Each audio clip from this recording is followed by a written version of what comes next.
There's many more features in ArcGIS Server, and we'd just like to talk about a few of them, and the rest of them we'll cover in sessions during the week. One area is enhanced cache management. That's very, very exciting.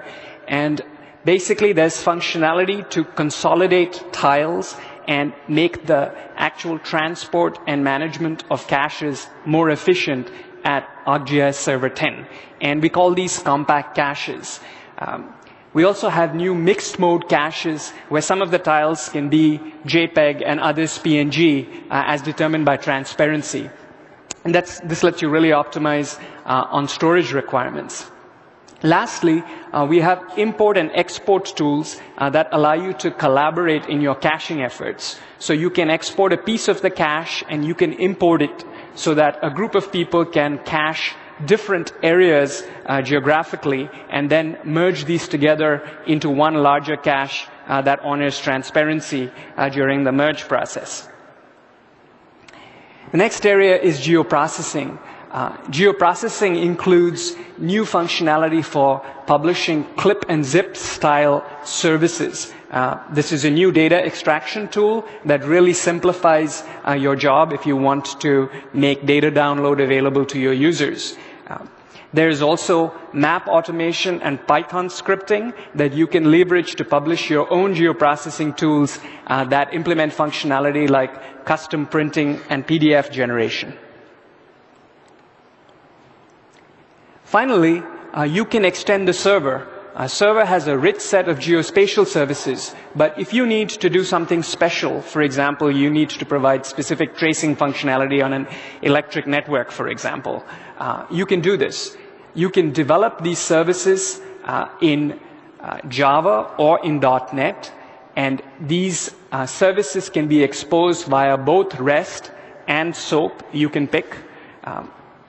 As a service developer, you're working with ArcObjects, and you're developing these as server object extensions that run inside the server and have direct access to ArcObjects running within the server processes.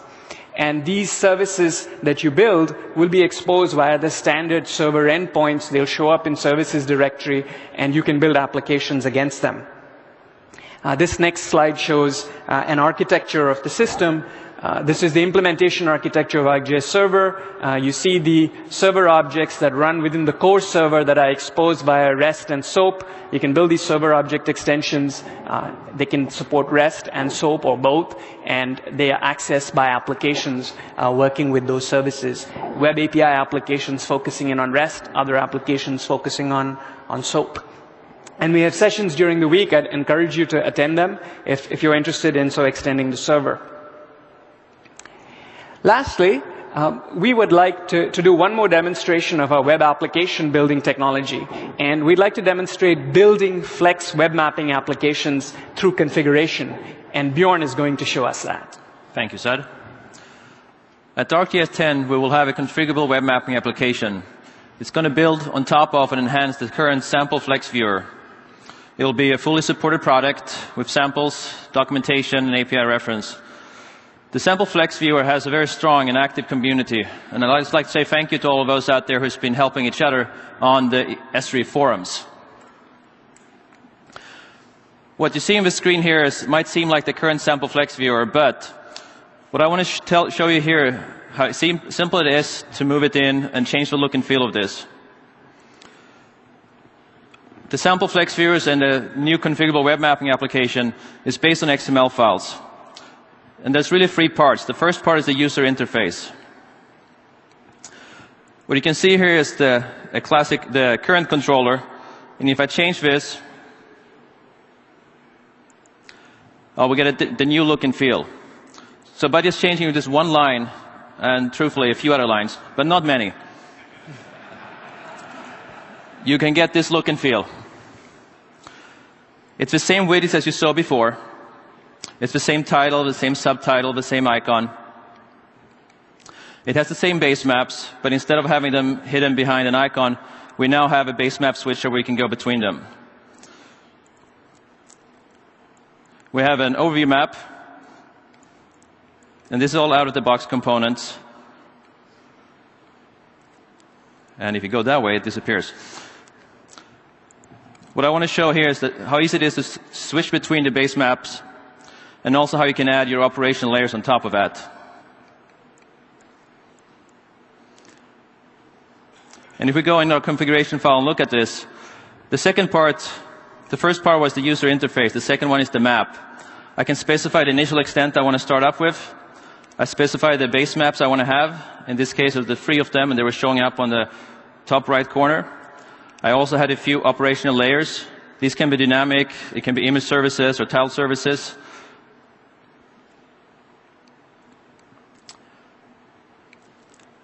Some of these widgets that we have here, you've probably seen before. For example, the bookmark widget.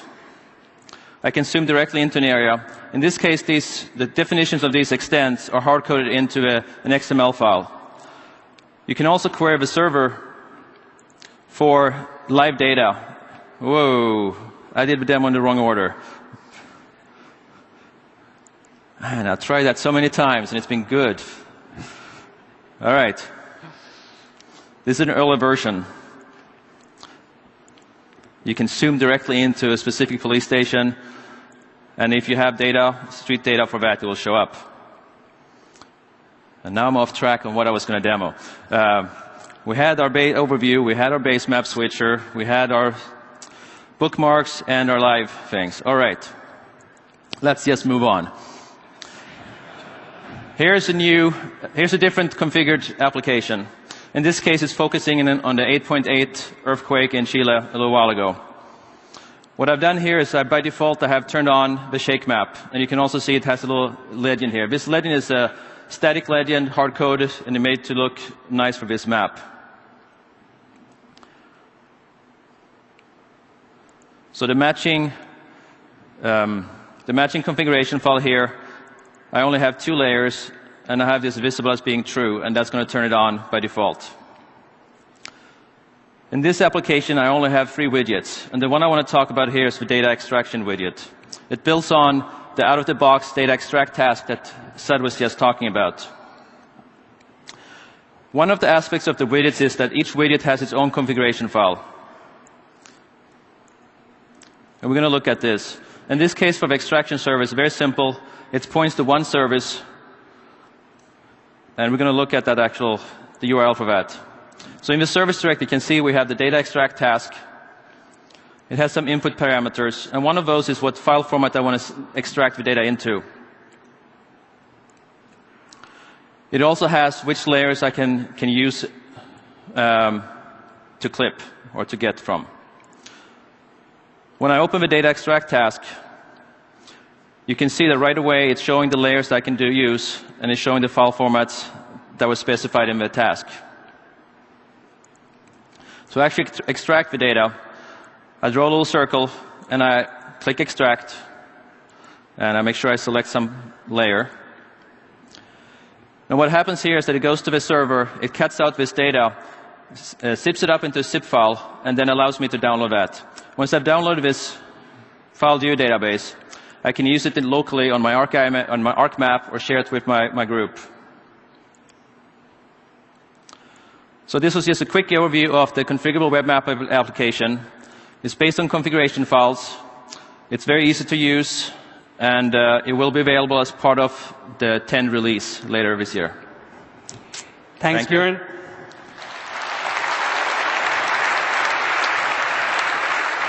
So those were just some examples of the new functionality in Server. There's more to show, and there's sessions through the week. Please attend, and thank you for your attention. All right, thanks, Sud. Yeah. Isn't it great when you actually have developers doing demos? Too much practice makes you blind. So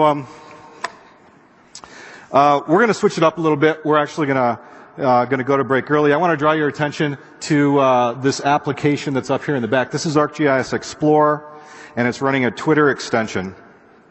And this was developed by Al Affenbaugh. Many of you know Al. He's on the EDN team and very active in the communities.